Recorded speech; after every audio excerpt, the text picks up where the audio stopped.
여러분 안녕하십니까?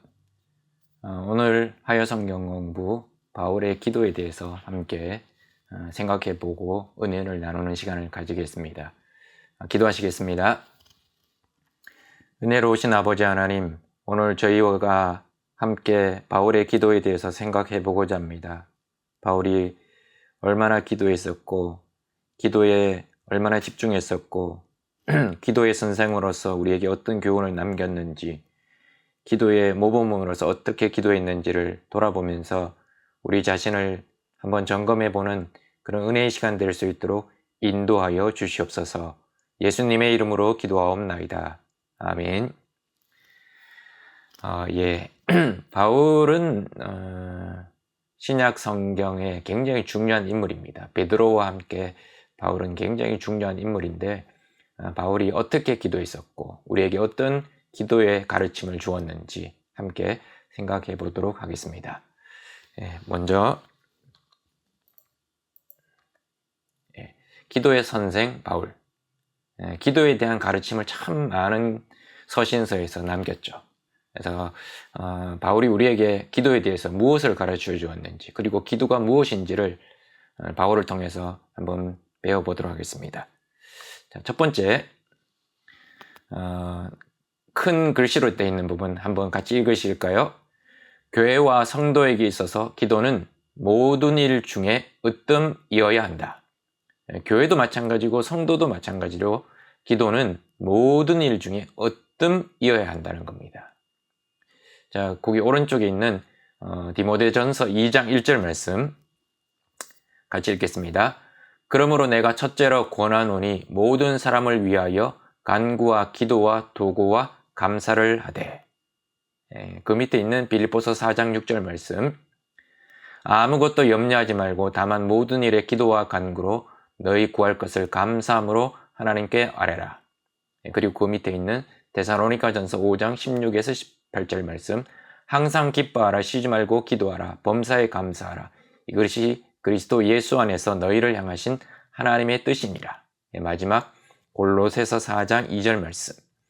기도를 계속하고 기도에 감사함으로 깨어 있으라. 이런 여러 구절을 통해서 바울은 교회는 기도하는 곳이어야 된다라고 생각을 했습니다. 보시면 바울이 디모데에게, 어린 디모데에게 첫 번째로 이깁니다. 첫째로 권하노니 모든 사람을 위하여 간구와 기도와 도구와 감사라고 이야기합니다. 그러니까 교회는 다른 것보다도 기도하는 집이어야 된다는 겁니다. 그리고 빌립보서 4장 6절 말씀을 통해서도 다만 모든 일에 기도와 간구로 하나님 앞에 아뢰어야 된다는 겁니다. 그리고 데살로니가전서 5장 6절에서 16절에서 18절의 말씀에도 보면 쉬지 말고 기도하라고 이야기합니다. 그 말은 뭐냐? 교회와 성도는 쉬지 않고 기도해야 한다는 겁니다. 교회에서 기도가 그쳐서는 안 된다는 겁니다. 왜냐? 이것이 성도뿐만 아니라 교회를 향하신 하나님의 뜻이기 때문에. 그래서 교회는 다른 무엇보다도 기도하는 일에 집중해야 된다는 겁니다. 그래서 우리 교회는 4층에 가면 권사 기도실이 있습니다. 지금은 코로나라서 우리 권사님들이 오셔서 기도를 못 하시지만, 권사 기도실이 있는 목적이 뭘까요? 교회를 향하신 하나님의 뜻이 거기에 있기 때문에 권사님들이 순번을 짜서 연속 기도를 계속해서 돌아가게 하는 겁니다. 월요일부터 토요일까지, 오전 6시부터 오후 6시까지 계속해서 하나님 앞에서 교회를 위해서, 성도를 위해서 쉬지 말고 기도하기 위해서 권사 기도실이 있는 겁니다. 지금은 권사 기도실에 오셔서 기도는 못하지만 각자 가정에서 연속 기도를 이어가고 있습니다. 가정에서 연속 기도를 이어가시는 것을 그냥 쉽게 생각하시면 안 됩니다. 이게 우리를 향하신 하나님의 뜻이기 때문에 우리는 함께 연속 기도에 집중해야 된다는 것입니다. 골로새서 4장 2절 말씀에도 보시면 바울은 기도를 계속하고 기도에 감사함으로 깨어 있으라고 합니다. 계속해야 된다는 겁니다. 이건 바울이 가지고 있는 기도에 대한 지론 중에서 가장 핵심이 됩니다. 끈질기게 기도할 것을 이야기하는 겁니다. 그리고 바울은 그렇게 기도할 것을 끈질기게 계속해서 권면합니다. 왜 그럴까요? 그게 성도의 힘이자 교회의 힘이기 때문입니다. 거기 다이아몬드 박스 안에 있는 글귀를 한번 다 같이 읽어보실까요? 시작! 기도 없이는 교회의 성공이란 있을 수 없고 기도가 없는 신앙이란 있을 수 없다. 그 말은 뭐냐? 교회, 기도하는 곳이라는 겁니다. 교회는 기도하는 곳이라는 겁니다. 교회에 와서 기도하지 않고 교회에 와서 하나님 앞에서 엎드리지 않고 교회에 와서 그냥 성도만 만나고 교제만 하고 그거는 올바른 교회가 아니라는 겁니다. 그리고 예수 믿는 사람은 어떤 사람이냐? 기도하는 사람입니다. 곽선희 목사님이나 저희 담임 목사님이 늘 주장하신 게 이거죠. 성도가 뭐냐? 기도하는 사람이다. 그러니까 교회와 성도에게 있어서 기도는 다른 모든 일 중에 해야 될 일이 아니라 가장 먼저 으뜸이 되어야 된다는 겁니다. 자, 그 다음에 두 번째 보시겠습니다. 에베소 교회 후임자이자 자신의 믿음의 아들이라고 하는 디모데를 향해서 권면을 그 디모데 전후서에 하죠. 근데 그 권면 중에 첫 번째가 뭘까요? 기도입니다. 기도. 아까 처음 우리가 읽었던 디모데전서 2장 1절에 보면 그러므로 내가 첫째로 권하노니 모든 사람을 위하여 간구와 기도와 도구와 감사를 하되 라고 이야기합니다. 그러니까 첫째로 권한다는 겁니다. 목회를 해야 될 여러 가지 영역이 있지만 그 중에서 첫 번째로 해야 될 일이 뭐냐? 기도라는 겁니다. 그걸 바울이 디모데에게 권면하고 있다는 겁니다. 중요성과 능력으로 볼 때 기도는 필수적인 일이라는 겁니다. 많은 영적인 가치가 있죠. 근데 그 중에서 첫 번째가 뭐냐? 기도라는 겁니다. 그러니까 그 말은 기도하지 않는 사역자, 기도하지 않는 사람은 아무것도 아니라는 겁니다. 무가치한 사람이라는 겁니다. 그러니까 기도하지 않는 사람은 예수 그리스도와 하나님과 천국에 관한 것에 대해서 아무것도 모르는 사람이라는 겁니다. 기도가 이 땅에서 가장 중요한 일이라는 겁니다. 그러니까 최고의 자리는 기도에 내주어야 하고 다른 것들은 다 물러나야 한다는 겁니다. 그 밑에 있는 구절 한번 같이 읽어보실까요? 시작! 기도를 두 번째 자리에 두면 그 싸움은 패한다. 기도를 두 번째 자리에 두면요, 영적인 싸움은 패할 수밖에 없습니다. 그러니까 최고의 자리는 기도에 내주고 다른 모든 것들은 물러나야 한다는 겁니다. 왜냐? 기도가 첫 번째 자리가 될 때 하나님이 첫째가 되고 승리는 우리의 것이게 되기 때문입니다. 자, 두 번째 보시겠습니다. 두 번째 거기 네모 박스 안에 같이 읽겠습니다. 시작! 기도는 일이다. 부지런함과 열정과 수고를 동반해야 하는 평생의 일이다. 자, 여기 골로새서 4장 2절에서 3절 같이 읽겠습니다. 시작! 기도를 계속하고 기도에 감사함으로 깨어 있으라. 또한 우리를 위하여 기도하되 하나님이 전도할 문을 우리에게 열어주사 그리스도의 비밀을 말하게 하시기를 구하라. 내가 이 일 때문에 매임을 당하였노라. 기도는 예수 그리스도를 믿는 사람들에게 가장 매력적이고 가장 거룩한 일이라는 겁니다. 일이라는 겁니다. 다른 말로 말하면 노동이라는 겁니다. 근데 이 일은 부지런함과 열정과 수고를 동반해야 하는 평생의 일이라는 겁니다. 그러니까 쉽게 말하면 기도는 쉬어서도 안 되고 멈춰서도 안 되고 그리고 부지런히 중단 없이 계속 해야 되고 기도를 하기 위해서 온 힘과 열정과 수고를 기울여야 된다는 겁니다. 그러니까 기도하지 않아도 되는 때는 없고 기도하지 않아도 되는 제목은 없다는 겁니다. 그러니까 평생 동안 나는 나이가 많은데 기도하는 일이 빼주세요. 아니라는 겁니다. 하나님 앞에 서는 그날까지 우리는 어디에 있든지 기도해야 한다는 겁니다. 그게 바울이 우리에게 권면하고 있는 내용입니다. 세 번째, 네모 박스 안을 같이 읽겠습니다. 기도의 목적은 사람이 되어야 한다. 기도의 목적은 사람이 되어야 된다. 바울이 에베소 교회 후임자인 디모데에게 권면했던 말씀 다시 한번 보실까요? 디모데전서 2장 1절 말씀 같이 읽겠습니다. 시작. 그러므로 내가 첫째로 권하노니 모든 사람을 위하여 간구와 기도와 도구와 감사를 하되. 간구, 기도, 도구, 감사는 기도의 여러 가지 형태를 이야기하는 거죠. 자, 그런데 여기 보시면 내가 첫 번째로 권하노니 모든 사람을 위하여 기도하라는 겁니다. 그러니까 우리가 기도하는 것은 어떤 특별한 어떤 기도의 제목이 있죠. 환경이 열리거나 어떤 병이 나음을 받거나 문제가 해결되거나. 그런데 사실 기도로 우리가 영향을 받습니다.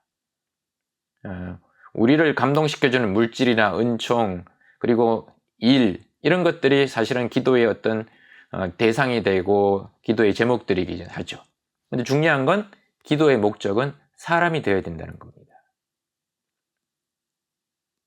사람을 위해서 기도해야 된다는 겁니다. 환경이 바뀌기를 위해서 기도하는 게 아니라 어떤 물질이 늘어나는 것을 위해서 기도하는 것이 아니라 그런 것들의 모든 기도의 목적이 뭐냐? 그 사람이어야 된다는 겁니다. 그 사람이 하나님 앞에 바로 설 수 있도록 그게 목적으로 놓고 기도해야 된다는 겁니다. 그럴 때 기도의 폭이 넓어지고 기도가 품위 있게 되고 기도가 풍성해진다는 겁니다. 은혜의 도구가 된다는 겁니다. 자, 그 다음 거기 보시면 그 다음에 네 번째 항목이 되겠죠. 자, 네 번째 항목을 보시면 기도는 근본적으로 내적인 본성을 가진 것이다. 계속해서 디모데전서 2장 8절 말씀 같이 읽겠습니다. 그러므로 각 처에서 남자들이 분노와 다툼이 없이 거룩한 손을 들어 기도하기를 원하노라. 여기 보시면 남자들에게 권면하는 기도의 내용이죠. 분노와 다툼이 없이 거룩한 손을 들어서 기도하기를 원하노라고 이야기합니다. 분노라는 것은 수액을 분비시키는 나무나 열매의 자연적인 내부 활동을 상징하는 말입니다. 그러니까 자연의 수액은 따뜻하게 되어서 활동하고 봄의 온기로 솟아납니다. 사람은 마치 그 안에 있는 수액이 솟아나는 것 같은 그런 자연 그대로의 기질이 있습니다. 어떤 온기, 열, 열정, 욕구 이런 것들은 쉽게 말하면 우리 안에 이렇게 수액과 같은 것들이 확 올라올 때 생긴다는 겁니다. 그런데 문제는 그런 어떤 감정, 그런 어떤 기질 이런 것들이 우리 안에서 솟아날 때 기도하기 어렵다는 겁니다. 기도가 안 된다는 겁니다. 쉽게 말하면 분노는 기도를 힘없게 만든다는 겁니다. 그리고 기도의 자리로 나아갈 수 없게 만든다는 겁니다. 기도할 때는 이런 분노와 다툼이 없어야만 하나님 앞에서 기도할 수 있다는 겁니다. 그 말은 뭐냐? 기도한다는 것은 근본적으로 우리의 내적인 본성이 잠잠해지고 있다는 겁니다. 하나님 앞에서 평강으로 지금 가고 있다는 길이라는 겁니다. 그러니까 쉽게 말하면 기도는 기질이나 감정을 뛰어넘는 것이라는 겁니다. 그러니까 기도하려면 분노와 같은 감정이나 우리의 기질을 죽여야 한다는 겁니다. 특별히 우리 권사님들은 연속 기도를 하실 때 한 번 하실 때 2시간을 기도하시잖아요. 이 2시간 기도하는 거 사실 쉽지 않습니다. 2시간 동안 기도하면요. 정말 너무너무 길게 느껴집니다. 영화를 보면 2시간이 너무 금방 확 지나가는데 기도하려고 무릎 꿇고 있으면 2시간이 왜 그렇게 안 가는지. 열심히 기도했다고 눈 딱 뜨면 10분밖에 안 흘렀어요. 그럴 때 많죠. 그게 왜 그러냐? 우리의 기질 자체가 기도하는 기질이 아니라는 겁니다. 기도가 자연스러운 기질이 아니라는 겁니다. 그렇기 때문에 우리의 기질을 뛰어넘어야만 기도할 수 있는 겁니다. 힘들죠. 눈 감고 기도하려고 하면 집중이 안 됩니다. 근데 그런 기질을 뛰어넘어야만 우리는 장시간 하나님 앞에서 머물 수 있고 기도할 수 있는 겁니다. 그래서 기도는 근본적으로 내적인 본성을 가진 것이라는 겁니다. 자, 그 다음 5번째, 기도는 뭐다? 희생이다. 기도는 희생입니다. 아무리 누가 뭐라고 얘기해도 기도는 희생입니다.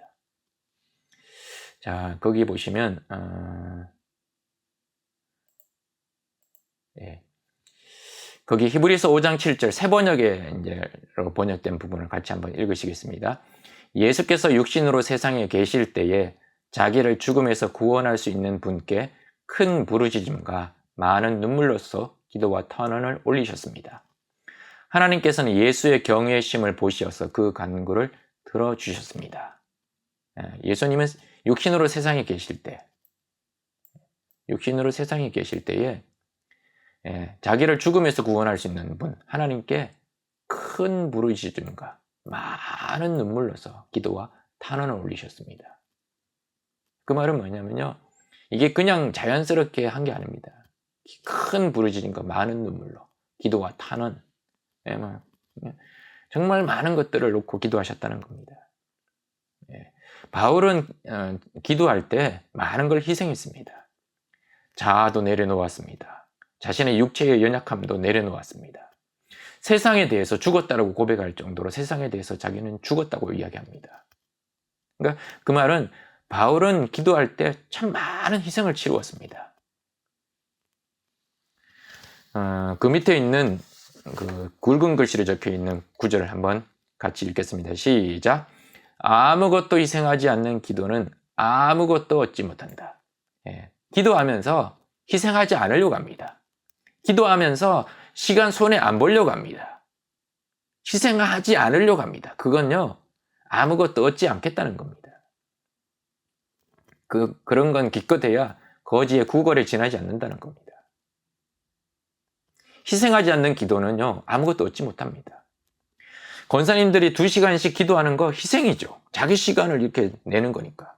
근데 그렇게 희생하면요, 하나님의 은혜를 얻을 수 있고 그 기도를 통해서 하나님이 일하셔서 우리 교회 안에 정말 힘든 사람들, 어려운 사람들이 그 기도로 힘을 얻고 다시 일어서게 된다는 겁니다. 그런데 그렇게 희생하지 않으면요, 아무것도 얻을 수 있는 게 없습니다. 예수님이 드리신 기도는 바로 그런 예수님의 희생입니다. 눈물로, 부르짖음으로 기도와 탄원을 올리셨습니다. 그래서 십자가를 감당할 수 있게 되었던 겁니다. 십자가 지기 전날 밤 겟세마네 동산에서 얼마나 간절하게 기도하셨으면 땀이 흘러내리는 핏방울처럼 변했다고 합니다. 그러니까 그만큼 기도하셨기 때문에 십자가를 지을 수 있었던 겁니다. 자, 그 밑에 있는 또 굵은 것이 한번 같이 읽으실까요? 시작. 우리가 십자가에서 죽을 수 있으려면 먼저 어디에서 죽어야 한다?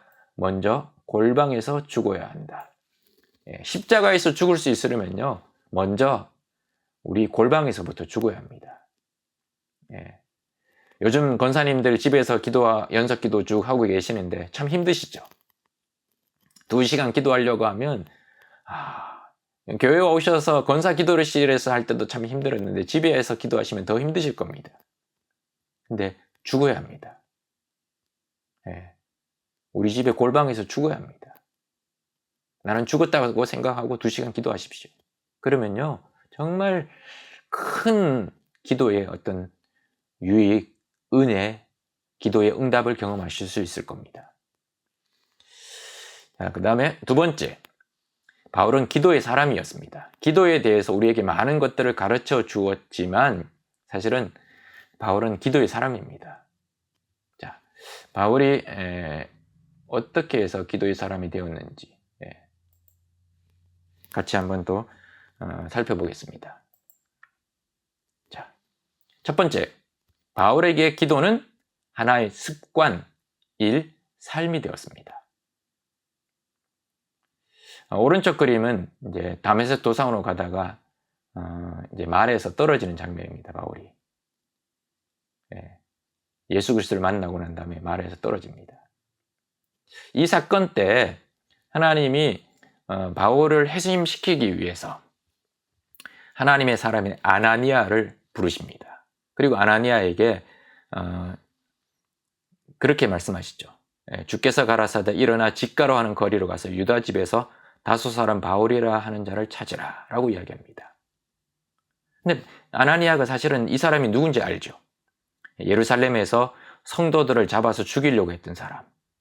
스데반이 죽을 때에 스데반의 죽음을 쉽게 말하면 증인 역할을 하기 위해서 사람들이 옷을 던졌을 때 그 옷을 자기 발 앞에 두었던 사람. 그런 사람입니다. 그러니까 사실은 아나니아 입장에서는 나를 체포하러 온 사람한테 간다는 얘기입니다. 그 쉽게 말하면 죽으러 가는 거죠. 그러니까 안 가려고 자꾸 주저주저 할 때 하나님이 아나니아를 납득시키기 위해서 하신 말씀이 뭐냐? 예, 저가 기도하는 중이다. 저가 기도하는 중이다. 그렇게 말씀하십니다.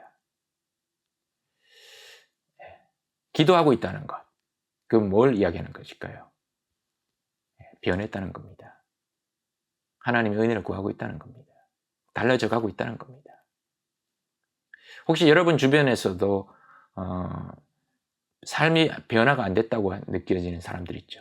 그런데 기도하고 있다. 기도하는 중입니다. 하면 그 사람에게 희망이 있습니다. 하나님이 그를 지금 만져주고 계신다는 겁니다. 그를 지금 변화시켜주고 계신다는 겁니다. 자, 그 밑에 있는 구절. 바울과 바나바는 금식과 기도의 힘으로 1차 전도 여행을 떠났고 또한 함께 금식과 기도를 통해서 각 교회를 세웠습니다. 바울의 신앙은 다메섹 유다의 집에 머물면서 그 3일 동안 정말 기도로 씨름했던 기간이었고 그 씨름했던 기간이 있었기 때문에 영적으로 거듭날 수 있었던 겁니다. 그리고 거기서부터 바울의 신앙생활이 이제 시작되었는데 바울은 계속해서 기도의 습관, 기도의 일을 계속해서 이어져 나갑니다. 그래서 선교사로 파송될 때도 금식과 기도로 파송을 받았고요. 그리고 교회를 세울 때도 금식과 기도를 통해서 각 교회를 세웠습니다. 그러니까 쉽게 말하면 기도는 바울에게 있어서 신앙의 핵심이자 생명이자 뼈대이자 골수이자 복음의 원동력이고 복음이 정복되는 징조였던 겁니다. 그러니까 그런 정신으로 끝없이 바울은 자기 자신을 부인할 수 있었고 그리고 끝없이 하나님의 은혜를 간구하며 나갈 수 있었다는 겁니다. 자, 또 그 다음을 보시면 자, 바울은 빌립보에서 강가에서 여인들이 기도하는 장소에서 사역을 시작했습니다. 그리고 빌립보에서 기도하는 곳으로 가다가 점치는 귀신 들린 젊은 여자에게서 귀신을 쫓아내겠습니다. 그리고 사도행전 16장에도 보면 빌립보에서 감옥에 잡히죠. 감옥에 갇히죠. 그래서 어떻게 했습니까? 한밤중에 하나님께 찬송과 기도를 드렸습니다. 이렇게 옥에 갇힌 상태에서 발에도 착고가 채워지고 그런 상태에서도 하나님의 앞에 그 감옥 한가운데서도 찬송과 기도했던 겁니다.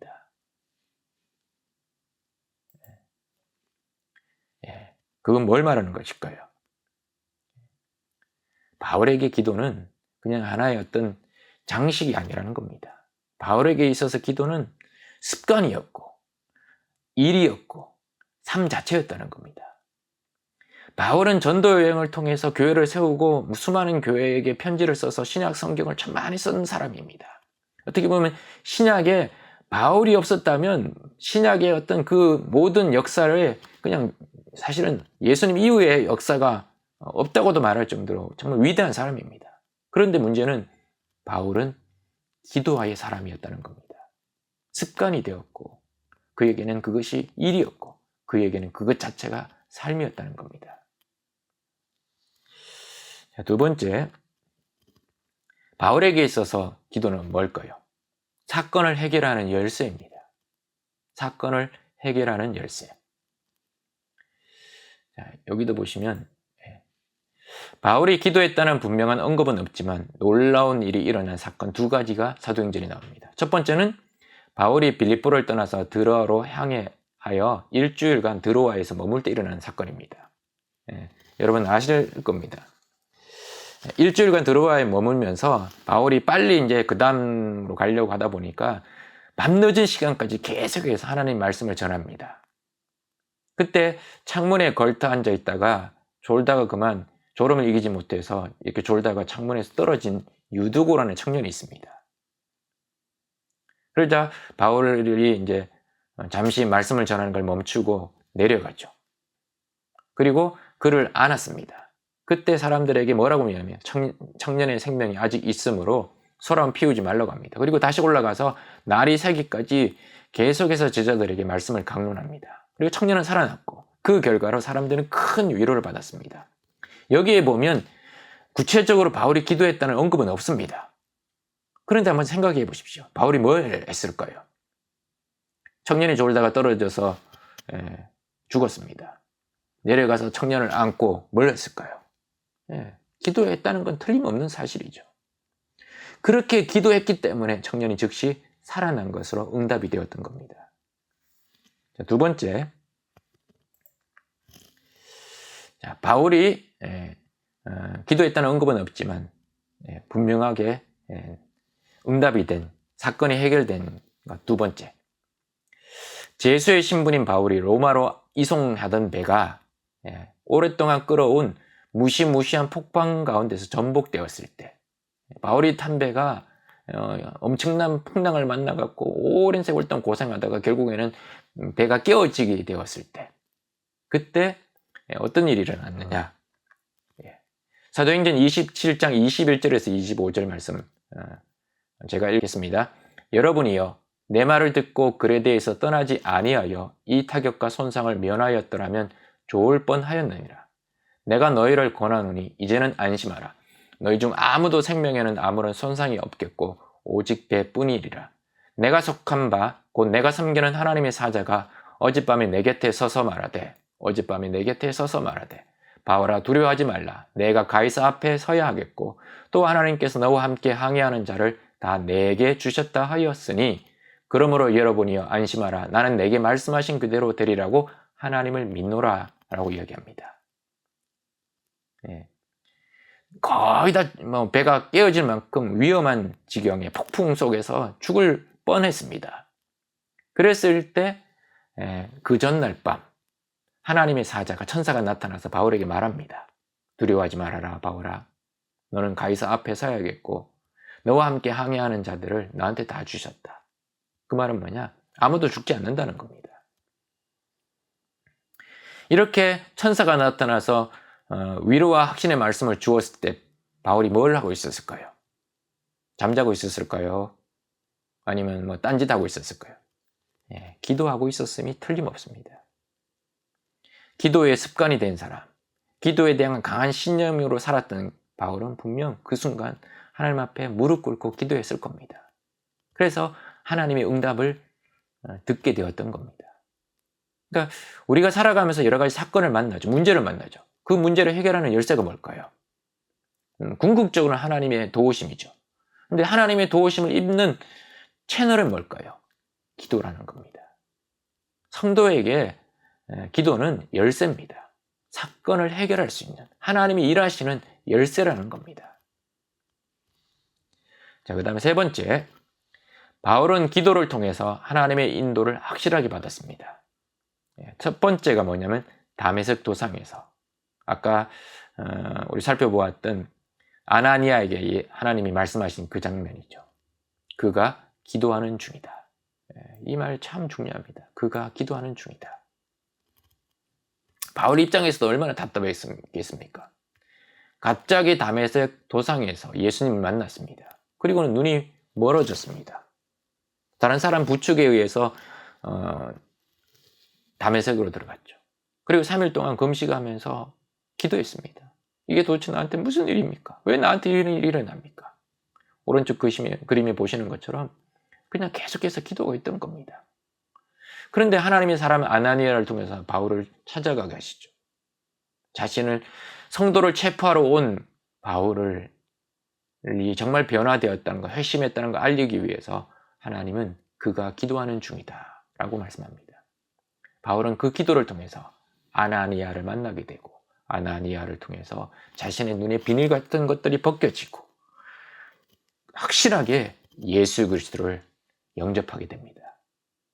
확실하게 하나님의 인도를 받게 됩니다. 엄청난 회심의 역사를 경험하게 되는 거죠. 두 번째, 그렇게 회심하고 난 다음에 예루살렘 성전에서 기도할 때 또 하나님의 인도를 받습니다. 사도행전 22장 17절에서 21절 말씀 제가 읽겠습니다. 후에 내가 예루살렘으로 돌아와서 성전에서 기도할 때에 항월한 중에 보면 주께서 내게 말씀하시되 속히 예루살렘에서 나가라. 그들은 내가 내게 대하여 증언하는 말을 듣지 아니하리라 하시거늘 내가 말하기를 주님 내가 주를 믿는 사람들을 가두고 또 각 회당에서 때리고 또 주의 증인 스데반이 피를 흘릴 때에 내가 곁에 서서 찬성하고 그 죽이는 사람들의 옷을 지킨 줄 그들도 아나이다. 나더러 또 이르시되 떠나가라. 내가 너를 멀리 이방인에게로 보내리라 하셨느니라. 회심한 후에 어떻게 살아야 될까? 앞으로 어떻게 살아야 될까? 고민하면서 예루살렘 성전에서 기도할 때 하나님이 바울에게 다시 한번 확실하게 사명을 주십니다. 떠나가라. 내가 너를 멀리 이방인에게로 보내리라. 이방인의 사도로 부르심을 받는 겁니다. 사명을 확실히 깨닫게 되고 인도함을 받는 겁니다. 기도는 항상 하나님께서 우리에게 지시하실 말씀을 천국에서 가져다 줍니다. 우리는 더욱 간절하게 기도하면 기도할수록 우리 삶에서 본분을 감당하는 데 있어서 실수를 덜 하게 될 것입니다.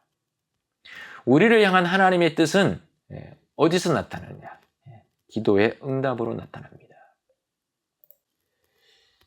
그렇기 때문에 우리는 사실은 더 많이 기도하고 더 잘 기도하고 더 향기롭게 기도하면 더욱 분명하고 뚜렷한 비전을 받게 될 것이고 하나님과의 교제는 더 가장 친밀하고 자유롭고 꺼리낌이 없어질 겁니다. 자, 네 번째. 바울은 어느 곳에 있든지 성도들을 위해서 기도했습니다. 자, 여러 구절이 있는데요. 제가 한 구절씩 읽겠습니다. 로마서 1장 9절. 내가 그의 아들의 복음 안에서 내 심령으로 섬기는 하나님이 나의 증인이 되시거니와 항상 내 기도에 쉬지 않고 너희를 말하며 항상 내 기도에 쉬지 않고 로마 교회 성도들을 말하며 기도했다는 겁니다. 자, 그리고 데살로니가전서 1장 2절에서 3절. 우리가 너희 모두로 말미암아 항상 하나님께 감사하며 기도할 때에 너희를 기억하면 너희 믿음의 역사와 사랑의 수고와 우리 주 예수 그리스도에 대한 소망의 인내를 우리 하나님 아버지 앞에서 끊임없이 기억하미니. 기도할 때에 데살로니가 성도들을 늘 기억했다는 겁니다. 그리고 데살로니가전서 3장 10절에서 13절 말씀에도 보면 주야로 심히 간구하면 너희 얼굴을 보고 너희 믿음이 부족한 것을 보충하게 하려 합니다. 하나님 우리 아버지와 우리 주 예수는 우리 길을 너희에게로 갈 수 있게 하시오며 또 주께서 우리가 너희를 사랑함과 같이 너희도 피차간과 모든 사람에 대한 사랑이 더욱 많아 넘치게 하사 너희 마음을 굳건하게 하시고 우리 주 예수께서 그의 모든 성도와 함께 강림하실 때에 하나님 우리 아버지 앞에서 거룩함에 흠이 없게 하시기를 원하노라. 주야로 심히 간구함은 너희 얼굴을 보고 너희 믿음이 부족한 것을 보충하게 하려 합니다. 주야로 심히 간구했다는 겁니다. 자, 그리고 골로새서 1장 9절에도 이로써 우리도 듣는 날부터 너희를 위하여 기도하기를 그치지 아니하고 구하노니 너희로 하여금 모든 신령한 지혜와 총명이 하나님의 뜻을 아는 것으로 채우게 하시고. 빌립보서 4장 1장 4절 말씀에도요. 간구할 때마다 너희 무리를 위하여 기쁨으로 항상 간구하면. 디모데후서 1장 3절에도 내가 밤낮 간구하는 가운데 쉬지 않고 너를 생각하여 청결한 양심으로 조상적부터 섬겨온 하나님께 감사하고. 골로새 교회, 빌립보 교회, 데살로니가 교회, 로마 교회, 그리고 디모데를 위해서도 계속해서 기도했다는 겁니다. 그렇기 때문에 바울은 누구보다도 성도들을 향해서 기도에 대해서 가르칠 자격이 있었다는 겁니다. 이제 세 번째, 바울의 중보 기도 요청. 바울이 서신서에 보면 바울이 기도해달라는 요청을 참 많이 등장합니다. 그걸 한번 살펴보겠습니다. 바울에게 성도들의 기도는 그가 가진 재산 중에 하나였습니다. 그가 가진 재산 중에 하나였습니다. 자, 먼저 고린도후서 1장 11절 말씀. 너희도 우리를 위하여 간구함으로 도우라. 우리가 많은 사람의 기도로 얻은 은사로 말미암아 많은 사람이 우리를 위하여 감사하게 하려 함이라. 빌립보서 1장 19절에서 20절 말씀. 이것이 너희의 간구와 예수 그리스도의 성령의 도우심으로 나를 구원에 이르게 할 줄 아는 거로 나의 간절한 기대와 소망을 따라 아무 일에든지 부끄러워하지 아니하고 지금도 전과 같이 온전히 담대하여 살든지 죽든지 내 몸에서 그리스도가 존귀하게 되게 하려 하나니. 너희의 간구와 성령의 도우심으로. 그 말은 뭐냐 하면 사도 중에 사도였던 바울은 기도가 필요했습니다. 실제로 성도들에게 기도를 부탁함으로 그 필요성을 인정했습니다. 그리고 자신을 위해서 기도하는 성도들의 그 기도에 감사를 하게 생각했습니다. 자신을 위해서 기도해달라고 간청하는 것을 부끄럽게 생각하지 않았습니다. 그리고 믿음의 형제들에게 자신을 위한 기도를 요청하는 것을 창피한 일로 여기지 않았습니다. 그러니까 바울을 위해서 기도하는 성도들의 기도는 바울에게는 너무나 큰 힘이었고 재산이었던 겁니다. 자, 밑에 있는 구절 한번 읽어보실까요? 시작. 크게 돕는 사람은 기도하는 사람이다.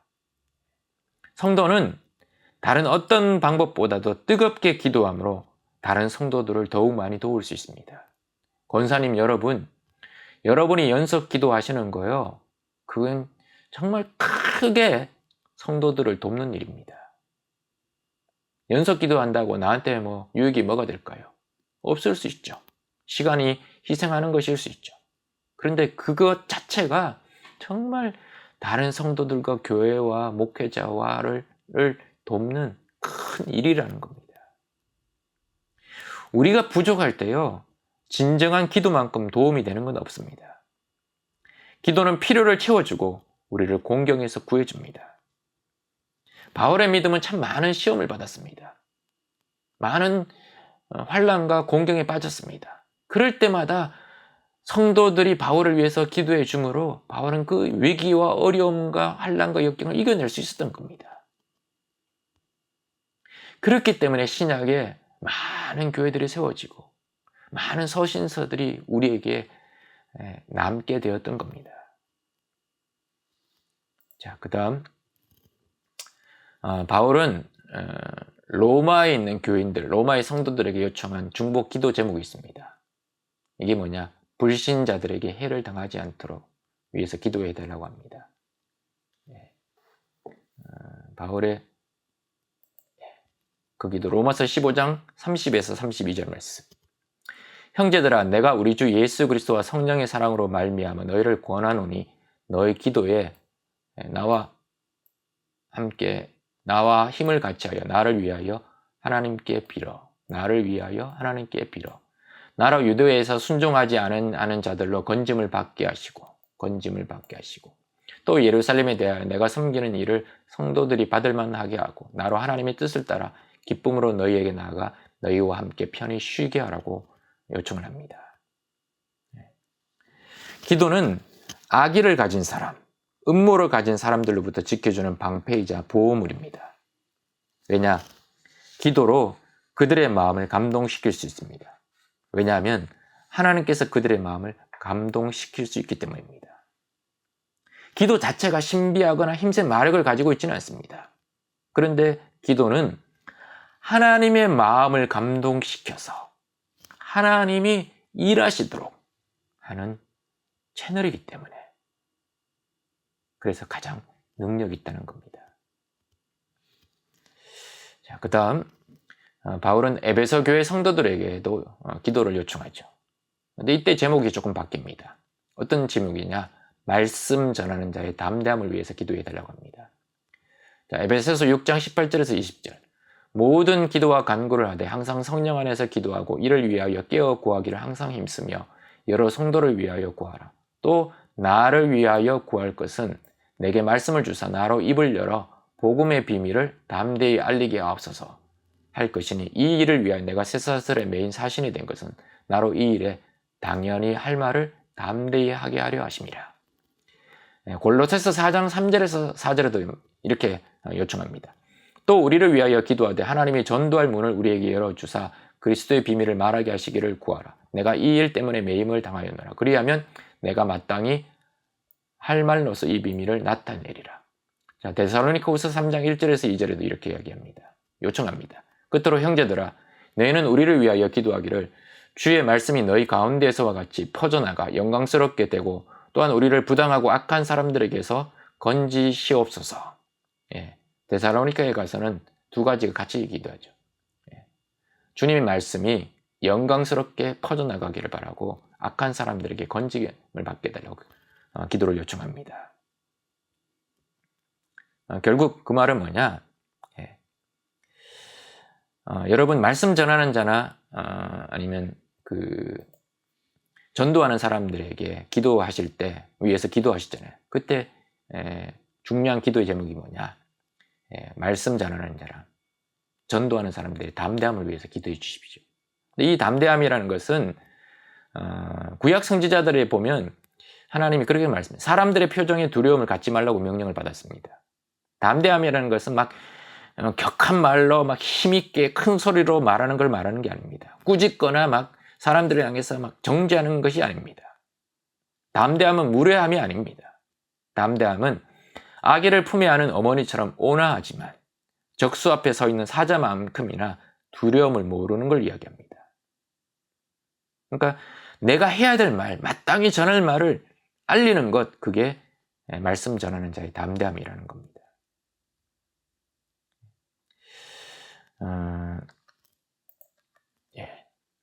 바울은 여러분 아시는 것처럼 로마에서 순교를 당했습니다. 오른쪽 그림에 보시면 참수형을 당합니다.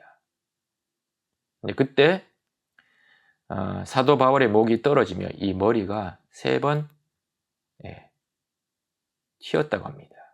그리고 그곳에서 물이 분수처럼 솟아났다고 합니다. 그리고 그 자리에 지금 바울 기념교회가 세워져 있습니다. 바울은 평생 하나님의 일에 목숨을 건 사람입니다. 그런데 바울은 참 로마 감옥에 갇혀서 자기 인생을 돌아보면서도 참 만족한 인생이었다, 행복한 인생이었다라고 고백합니다. 왜 그럴까요? 2가지 이유 때문입니다. 여기 보시면 진실한 목회자의 삶과 사역을 결정하는 2가지 요소가 있습니다. 첫 번째는 뭐냐? 목회자가 성도들을 위해서 쉬지 않고 뜨겁게 그리고 지속적으로 기도하는 겁니다. 그리고 2번째, 성도들이 그들의 목회자를 위해서 기도하는 겁니다. 바울은 이 2가지가 같이 있었기 때문에 자신의 인생을 마무리하면서도 행복하다, 만족하다, 내게 능력 주시는 자에서 내가 모든 것을 할 수 있다, 나는 자족하기를 배웠다라고 이야기합니다. 강의를 이제 마치고자 합니다. 우리 교회가 정말 다른 것보다도 기도하는 일에 이번 기회에 좀 집중했으면 좋겠습니다.